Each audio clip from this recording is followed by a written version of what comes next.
They want to talk about tone first. They want to like really overemphasize that this is not only funny but also heartfelt. Can you both give me your answers to what the tone of this film is? I just think exactly what you said is something that Judd Apatow does so well with all his films. He manages to make you laugh and make you feel silly, but then also really kind of hit you with the serious stuff and make you cry. And I think this movie is maybe like a little bit darker than his other films. I guess you could call it like a dark comedy. Mm. Yeah. That's what I would say. Let's go right into Pete. Do you think people will better understand him after this film? Yes. Oh. Yeah, hopefully. And if they don't, then we've not done the movie right. I don't know how you couldn't after watching it. Yeah. But hopefully. So maybe talk about why a little bit. Why will they better understand him after this film? I mean, it's semi-autobiographical, as you know, and there are some really serious issues in this movie about real shit that he's been through. This movie's about grief and it's about mental health issues, coming of age, when you've like lost a parent.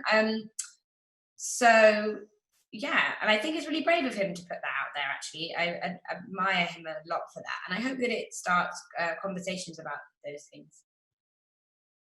Talk about, just briefly, because of the pandemic situation we're in right now, talk about how firefighters are represented in the film and the valued, the first responders right now and how valued they are in the world. Well, I think what we've realized during this pandemic, if we didn't know before, is that, I mean, you guys call them first responders, but like those, our doctors, our firefighters, our nurses, like they're the backbones of our countries. Like we'd be dead without them, basically. Literally. So thank you to every one of them. Yeah. Why is this a great movie to watch at home? Because that's where it's coming out now, on demand next Friday. Because you can laugh as loud as you want. When before you could laugh, you thought you'd be embarrassed to laugh that loudly in the movie theater, but now in your own home, just go for it. Loud as you like. Have you guys heard that there's already like massive buzz just based on the trailer alone? Like a lot of good word of mouth. Have you guys heard about that at all? Not really. Another interviewer told us that Jessica Chastain tweeted about it, and we were both pretty psyched about it. We're like, what? Hold on. It's crazy.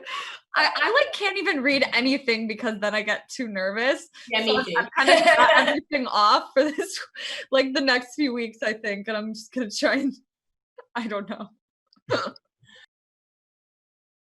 They want to know, number one, about the tone. They want to like kind of emphasize that this is like heartfelt and funny. And they want you guys' opinions about the overall tone. How would you describe it? For this movie, I felt like I wanted it to be real, first of all. Like that was the main priority. And I felt like if it was very credible and authentic with all these people in this world, it would still be funny. So it was meant to be, I guess, a drama with comedy. Usually it's a comedy with a drama. I flipped it. Let's go right to the firefighters represented in the film. Talk about their place in the film and how valued they are currently in this state of the world. One of the most powerful parts of making the movie was we got to spend a lot of time with firefighters. And I was talking to one day and I said, is it like annoying when you have to go out on a call and it turns out to be nothing, or it's just somebody, twisted their ankle? And the guy said, you know what? The truth is, it sounds corny, but we just love helping people. And he was so sincere that it was really moving. And that's what we wanted to make the movie about. People who dedicate their entire lives just to helping people, and there's nothing more important than that.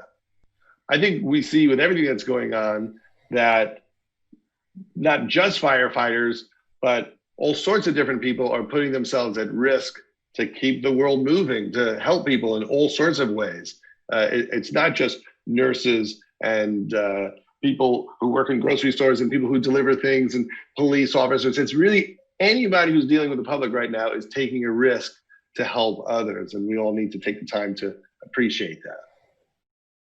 Let's go right into the word of mouth. I mean, honestly, I've heard buzz and I'm like, how did you hear about it? Like, people are already talking about this movie, man. They're ready for it. Talk about the word of mouth or the early good review buzz that you've heard. I hear people, someone told me there's word of mouth. I haven't heard that yet. No one's word of mouthed me, but others are telling me they've heard word of mouth and that it's positive, so that's very exciting. The funny part about it is a lot of people have said to me, the trailer made me cry, which is a salute to the marketing people. And then I'm like, man, I hope the movie's as good as that trailer. They certainly nailed their side of things. Since we're still, even though things are starting to open up, we're still kind of shut in and sheltered in, like, you know, the types of movies that people are watching as they're at home, you know, a lot, and why this movie in particular is like a really good movie to watch at home. Yeah. One of the reasons why we were excited to have it come out now on video on demand is it is a movie about first responders. In the movie, Pete's mom is a nurse and his father was a firefighter. And the movie really is about heroes, and it's a tribute to their sacrifice. And it felt like at this moment, the movie could, you know, make you laugh, but also help you process a lot of the trauma we're all experiencing right now. Why people should buy King of Staten Island on Blu-ray and digital. And if you mention some of the bonus features, that would be great. Yeah, okay. All right. I personally am a fan of the DVD extra. I don't know if you are, Pete, but I listen to the commentaries. I watch the little documentaries. I love the deleted scenes and the bloopers. And on all our movies, we really go to town making all that stuff. Do you watch it, Pete? Do you watch all those things when you watch Blu-rays or digital downloads? Yeah, I always love to see all the deleted scenes. Like, the cool thing about, you know, this movie is we shot, you know, I assume 100 hours of film. So there's just constant different takes and different scenes and like a lot of fun stuff that you might have missed in the movie that, you know, just didn't fit it, that you could see on these platforms. You and I did a commentary. I thought a good one. I thought we were focused. We were energetic. We were on our game commentary-wise. We have a lot of good documentaries about firefighters and your friends, all the great comedians in the movie. We also have pieces about your life and your history, as well as a lot of deleted scenes. I shot more scenes than I needed, so I have to put them somewhere. I didn't want to just throw them in the garbage, so I give them to you. Sometimes people go, that scene was better than other scenes in the movie, and then I feel bad that I cut it out. That was good. And if you wouldn't mind just encouraging people to buy it on Blu-ray and digital. I always tell people to buy the movie on Blu-ray or digital or KODI because there's extra stuff. You know, when I finish a movie, if I'm watching Goodfellas, the first thing I'm thinking is, where's the commentary? Where's the hilarious Ray Liotta bloopers? So I try to provide that on my movies. You're the Ray Liotta blooper, Pete. That's awesome. That's the nicest thing anybody's ever said to me. Okay, great. All right, so the next topic is about the shooting locations, you know, what we covered. So, Pete, if you want to touch on the following, they want to talk about the Staten Island Ferry, St. George Park, and honestly, your favorites in particular. When we started working on the movie, the first thing we did is a location scout in winter, and Pete came with us, and we just drove around in vans with our production designer, Kevin Thompson, and Pete showed us all the spots that he thought would let people know what Staten Island was really like. We went to Danino's to get pizza, and we went to St. George Park, and we found a weird basketball court that had been overgrown by weeds. And I think that's what makes the movie feel so authentic is, we didn't go to Jersey to shoot it. We stayed on Staten Island. We got Lake Avenue next. We shot a lot of the movie on Lake Avenue, where we were shooting in a family home. And it was really great being there every day because everyone in the neighborhood would come by to say hi to us. And we were all just hanging out on the street in between takes, and people were walking up to Pete, and Pete would take pictures of them with his shirt off. I want to go to the firehouse now. Engine 163, ladder 83. I love shooting in the firehouse. It was really intense because we'd be shooting the movie, and then the real firefighters, they were working. They were there doing their thing, and every once in a while, the bell would go off, and they would go help somebody with something, fight a fire or deal with some issue, and we would get nervous for them, and it reminded us this is real. These people really put themselves in harm's way to help people. It was a great reminder of why we were making the movie. What makes Staten Island, or King of Staten Island, a perfect movie at home? I think The King of Staten Island is the perfect movie to watch at home because you'll laugh, but I think you might cry. And don't you prefer crying without people around you, looking at you, judging you, mocking you? If you want to really let it go, let it go. Wailing, making noise, snot, tissues. You want to do that at home on your own personal movie night. Just real quick, what was the last movie you guys watched at home? Last movie I watched at home, Pete, was a South Korean horror movie called The Wailing. And let me say this to the people at home. Get it and be freaked out. If you like to be freaked out, I usually don't like to be freaked out, but I found it funny and it freaked me out and I really enjoyed it. My daughter Maude, who's in the movie, she loves South Korean horror movies, and I never knew what she was talking about, and now I get it. What are 3 things you must have with you on movie night? 3 things I need are my glasses, or I can't see it, chocolate ice cream, and an extra pillow so my wife can't see I'm eating chocolate ice cream.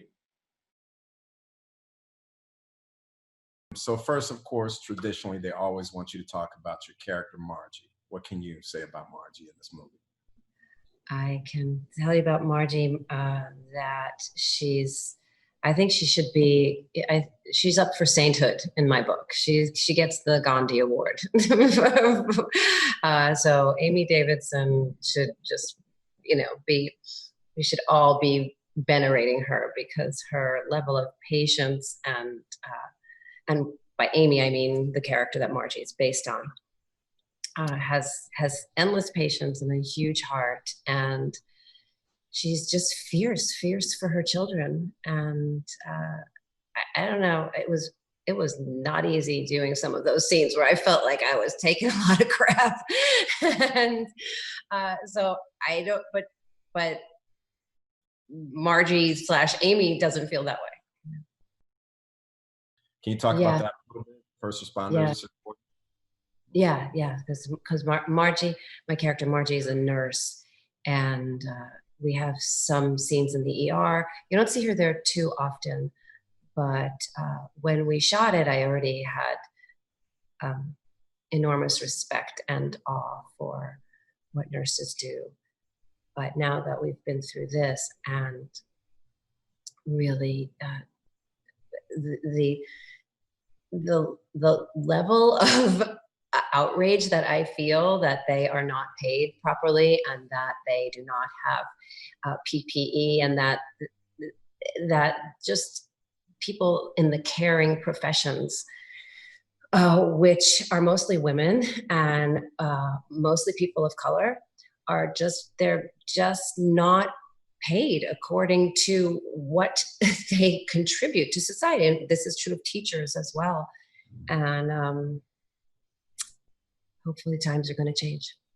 For sure. But yet and still, just like my stepmother, they go to work and they're heroes out there for us right now. It's been pretty awesome. Yes, but it's also dangerous to say that they're heroes because heroes implies that they shouldn't get paid. And they are doing it because they're drawn to the caring professions and the service professions, just like my character Margie and her husband, a firefighter. That was something that was very key in their relationship, and what they loved about each other, how much they wanted to give back to society. They had that in common. And that's something that really, that they're just natural. They're natural givers, but they still should get paid. And also, like, I think it's really cool that, you know, we get to see the kind of behind the scenes of a nurse's life, that personal life that she has to also juggle while also doing that challenging job. Can you talk about that a little bit? Yeah, you see her at home and you see her with her kids. She really, my character doesn't, her inner life has kind of been numbed down right now. It's just, she's really numb. She's fought really fiercely for her children and to keep their, their education and the food on the table and all those things, but she hasn't really had much of an inner life, meaning like a personal life. She has her sister and cousin, but she doesn't have really a romantic life. And that's obviously not true for all nurses, but that's just for this particular character that it hasn't been fun, I think, for her for a while. Really fun. But then, of course, we meet, Bill Burr, Ray, in the film. Yeah. And that totally reignites her. Yeah. Because that was one thing that was kind of clear. It comes out in the movie too, like she has a type. And she has that inside of her too. There's a wildness. Like, you don't just work in the ER because you're a person who can handle adrenaline and kind of likes adrenaline. And that was another thing her husband had in common. So all of that kind of feisty fire gets reignited when she meets Bill. And then, of course, she has her son, Scott, played by Pete in the film. That's also another challenge while she's juggling her own personal life and work. Can you talk about Pete's character, Scott? Pete's character is so lovable and so frustrating. And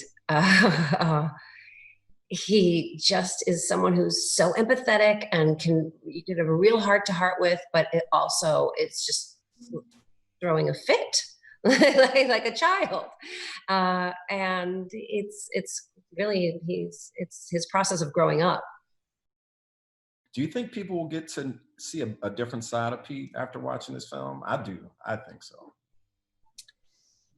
Yeah, I think so. I think, you get to spend a couple of hours with him, and there's just, it's very different from reading an article about him or hearing something, on social media or something like that, or even just his SNL persona. Although we all know how much he always loved his mom, you see the reasons why he personally was traumatized, really, and he's not alone. The word of mouth, I don't know if you've heard, but there is a significant amount of buzz around this film. Have you heard about the positive reviews? I have heard from my friends and people that I know that are seeing the trailer that they really want to see it. That's really great. No, it's pretty awesome. Yeah, I mean, he can act. I'm sure he can really act. So. And just talk about also working with Maude Apatow, Judd's daughter. I felt so shy around Maude because I thought, do they go home and talk about all of us when they get, I don't know, she's up today in that scene. What was she doing? I'm hoping that I was up to par. And, but she is she's such a sweetie, and down to play and have fun and to see their dynamic. And I ran into them at the theater a couple times, when after work, and just that they were still together, her and Judd, and they were just going everywhere, freaking frack going together. How would you describe their kind of, yin and yang, the Scott and Claire dynamic, the brother and sister dynamic in the film? the Scott and Claire dynamic, adolescent, just in a word, the bickering. They really, really love each other a lot. They really look out for each other. You go through that kind of trauma as a family, and you always, there's that protection that just develops for each other. So that's pretty evident in the siblings' relationship. At the same time that Maude's character is thriving, his sister is thriving, and he's frustrated, and he kind of takes it out on her as well. And go back to talk about Bill a little bit more. This is kind of a big, interesting role for him compared to what he's done in the past. Talk about working with Bill and the Margie and Ray relationship a little bit more. I loved working with Bill Burr because he's making me laugh all the time, but also he's a philosopher. He really likes to talk out his feelings and the issues of the day and get different perspectives on what's going on in the world. And there's always something really interesting to talk about with him. And it's very relaxing because he's just going on, and you're already like, you're creating this relationship, and you just kind of melt right into the scene. It was really a pleasure. He cracked me up a lot. About just that whole dynamic, because I think a lot of guys are gonna relate to that with their mothers being single and now dating again. Well, I'd actually really like to hear your story about that. Tell you later. I don't really know what to say about that because it's already in the script, and I don't know if I don't really know if that changed. I mean, that was something that hadn't happened in real life. We put that into the movie, so we'll just have to ask Amy how that's going. And then Judd, of course. This is your first time working with Judd. I've worked with Judd off and on for 8 years now. Talk about working with Judd. Yeah. Well, I actually did get to work with him on Trainwreck. Amy Schumer introduced us, and that it was just a day in and out. And he has such a different method of working, the way the cameras keep rolling, and the way that the improvs come. It's just the atmosphere is very, very different, very liberating once you know the rhythm. But in that one day on Trainwreck, I didn't really know the rhythm. And I always thought, oh God, I hope he thinks I did a good job. I kind of came and went. And I mean, not the movie, just me. And I was just so happy to be invited back into the fold and to play with him again here. Obviously, you've seen some of his films. And so like usually that he kind of works in drama within the comedy. But talking to him yesterday again, he really does feel like this is kind of one of the more dramatic comedies he's ever directed. Would you agree, or how would you describe the tone? Well, I can tell you, I didn't know that going in, so I'm like ready to like roll up my sleeves and be a ham and like really, and this is a different tone, but it's a very, very hard tone to strike, and I think in any film, that's probably the hardest thing to do is what is the tone. So and to branch into another layer of himself in his filmmaking, another kind of space that he wanted to occupy and do it so well. It was incredible to watch it happen and hear him listening for that tone on the set. And of course, we're in this new day and age where we're sheltering in, even though things are starting to open up now. So people have been home watching a lot of movies, a lot of TV and content. Why would you say this is actually a really good film to watch at home since it's being released on demand next week? Yeah,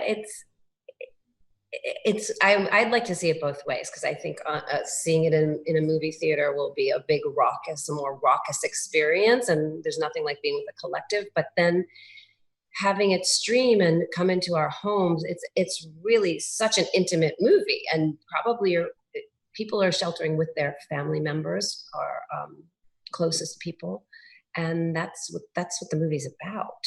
So I think in another way, it'll have like another texture to it. It'll just be like more of a whisper in your ear that gets to you. If you had any other thoughts about the overall message or what you think people would get out of this film. It's really funny. It's always it's good to have a laugh to keep us all going, and at the same time, it's a movie that it's about grief and processing grief, and it's about processing Pete's personal trauma, but also it's collective trauma. 9/11 was collective trauma, and we're all going through a lot, obviously now, and so it's one person's walking through his grief. And it sounds so heavy, but it's a very funny movie. But that's what I think is going on in this movie. First, they want to like really overemphasize that this is not only funny but also heartfelt. Can you both give me your answers to what the tone of this film is? It's a dark comedy that is really sad at times and really funny, and it's just like the perfect combo, I think. Let's go right into Pete. Do you think people will better understand him after this film? I mean, yeah, what Bel said about putting so much of his personal story out there and being so vulnerable, and by doing that, it's so nice that could open a conversation or make someone feel less alone. And I mean, I think Pete just really puts everything he has out there, and there's no way not to, I mean, I don't know how to say this without sounding cringy, but like love him. Like it's very brave of him what he's doing. Talk about just briefly, because of the pandemic situation we're in right now, talk about how firefighters are represented in the film and the valued the first responders right now and how valued they are in the world. Like seeing how our first responders and doctors and nurses have been during this time, like putting their lives on the line. And that's what firefighters do every single day. People who are like real life heroes who sacrifice everything to help other people is so admirable and incredible to watch, and they deserve to be honored. And I mean, I think this movie is like hopefully does them justice. And the whole movie is about just how important they are, and they're heroes. Why is this a great movie to watch at home? Because that's where it's coming out now, on demand next Friday. We're all running out of content. I think it's nice that another like something like really good is coming out right now, and I think if it can make people feel happy for a moment with everything that's going on in the world right now, that would be great. Have you guys heard that there's already like massive buzz just based on the trailer alone? Like a lot of good word of mouth. Have you guys heard about that at all? Not really. Another interviewer told us that Jessica Chastain tweeted about it, and we were both pretty psyched about it. We're like, what? Hold on. It's crazy. I like can't even read anything because then I get too nervous. Yeah, me too. I've kind of got everything off for this, like the next few weeks, I think, and I'm just gonna try and I don't know. All right, so they want to know, number one, about the tone. They want to like kind of emphasize that this is like heartfelt and funny. And they want you guys' opinions about the overall tone. How would you describe it? I completely agree with that. We just wanted to make it as authentic and transparent as possible so that, people at home could relate to, some struggles that Scott was going through and, just overall watching a family deal with tragedy and overcoming it. Let's go right to the firefighters represented in the film. Talk about their place in the film and how valued they are currently in this state of the world. Do you want to handle that, Pete? Well, I think, they're heroes, first off, they're just these selfless people that, don't, take their own lives into consideration when there's others at stake. And I just think what we wanted to show was that heroes are very necessary and it's a really important job to have. And, we're really lucky that these people make ultimate sacrifices to, go into those buildings, and nurses to, be in the ER and save all these people. And, we're really lucky we have them. Let's go right into the word of mouth. I mean, honestly, I've heard buzz and I'm like, how did you hear about it? Like, people are already talking about this movie, man. They're ready for it. Talk about the word of mouth or the early good review buzz that you've heard. I personally haven't gotten it, but a lot of people are telling me like, hey, my mom lives in Germany and she saw the trailer. And I'm like, oh, wow, it's amazing. So I think, they're doing a really wonderful job of getting this out there. So what we really want is just an extension of the video conversations that you and Pete have been having. And so you can completely riff on this, but it's more of like, you talking about why people should buy. If you can mention some of the bonus features, that'd be great. Yeah, okay.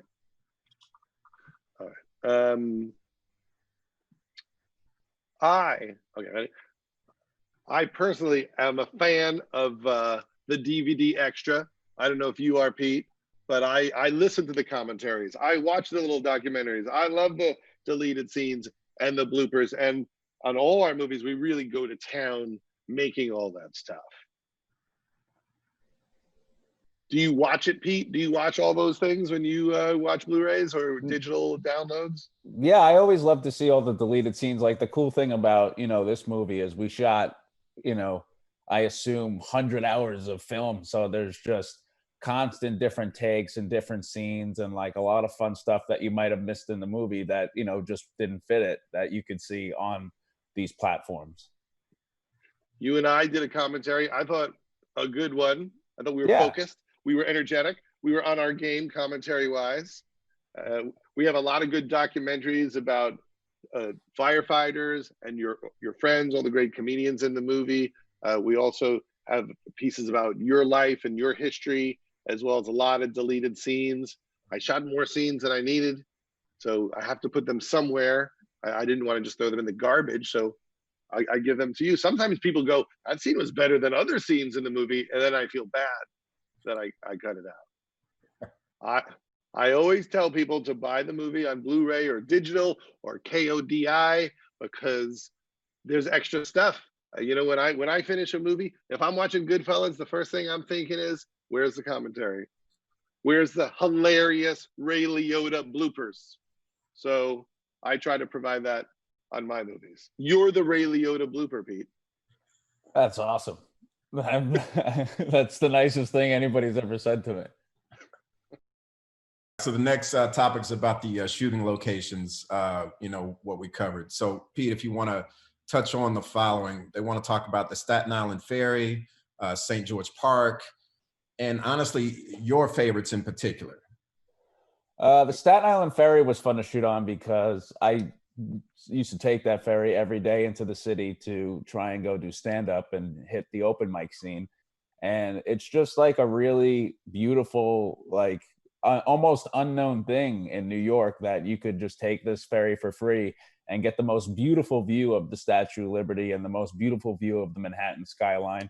And it's like, it's literally you entering Manhattan. It's like, it's really beautiful. My favorite thing that we shot in was the Staten Island Yankee Stadium, because I used to go there a lot as a kid to watch games and, with my dad and with his friends and with my family. And, you go there to see concerts and the fireworks show.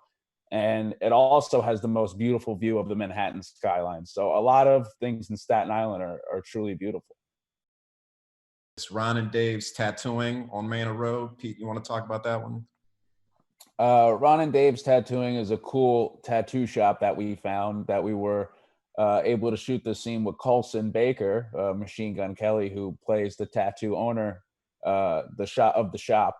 And it's another like cool little spot on Staten Island that like a lot of Staten Island people go to get their tattoos. I want to go to the firehouse now. Engine 163, ladder 83. Pete, you want to talk about that one? Yeah, the firehouse, the Wolf Pack. That's where we shot, all of our firehouse scenes. It was really cool because the firemen there were so, inviting and let, Judd and I just be a part of the firehouse, and we got to feel like part of the guys. And I think it really shows in the film. So what makes Staten Island the perfect movie at home? It's a really great movie to watch at home with your family. And I think, it's an odd time to do it, but I'm proud that we're putting something nice and positive into the world. What was the last movie you guys watched at home? The last movie that I watched was Find Me Guilty, which is a Sidney Lumet movie with Vin Diesel, who I really love, and I think everything he says is hysterical. And he plays a mobster that defends himself on trial in the 1980s, and I highly recommend it, and I think you'll really enjoy it. What are 3 things you must have with you on movie night? 3 things I must have with me on movie night is soda, Milk Duds, and popcorn. 3 things I need are my glasses, or I can't see it, chocolate, ice cream, and an extra pillow so my wife can't see I'm eating chocolate ice cream. Perfect. Thank you, guys. Great. All right. Thank you, guys. Miss you both. See you soon. All right, Miss you, Jason. Great Thank job, you, man. buddy. Thank you. Thank you.